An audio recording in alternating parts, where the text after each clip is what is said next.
Hulikam sa Malabon ang paghablot sa cellphone ng isang estudyante. Ang suspect ay rider na nakuniforme pa ng isang motorcycle ride-hailing app.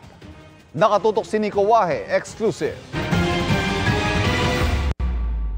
Magtatanghali kanina, nakatayo sa eskinita sa Barangay Baritan, Malabon ang lalaking estudyanteng ito habang nagsiselfone. May dumaang motorsiklo na ang rider nakasuot ng uniforme ng isang motorcycle taxi app. Huminto siya sa dulo at hinintay na makalapit sa kanyang estudyante. Kinausap niya ito hanggang sa hinablot ang cellphone nito at mabilis na tumakas sa motorsiklo.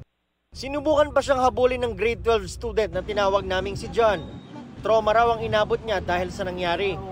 Hindi ko po magawang sumigaw po dahil nga din po na-war shock po ko, na-trauma po kasi first time lang din po nangyari sa akin.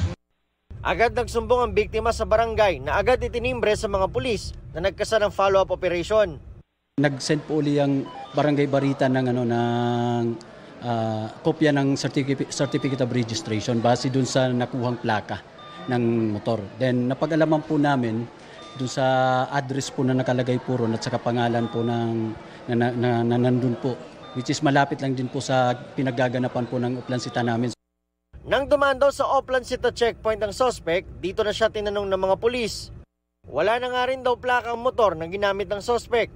Nung ini-scrutinize po namin yung video, nakita namin po agad yung tsinelas, yung sandals niya, na kahalintulad po nandun din po sa video.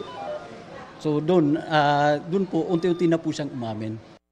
Tumangging humanap sa kamera ang suspect pero pag-amin niya sa mga pulis, utang sa sugal ang dahilan kung bakit niya nagawa magnakaw. Kinumpirma rin daw ng suspect na motorcycle taxi rider talaga siya. Nang aming makausap ang kinatawan ng ride-hailing app, sinabi nilang kinukumpirma pa nila kung rider nga nila ang suspect. Ayon sa Malabon Police, na ibenta ng suspect sa halagang 5,000 piso ang cellphone ng biktima pero nabawi rin. Maharap siya sa reklamong robbery snatching. Para sa GMA Integrated News, Nico Wahe, nakatutok 24 oras.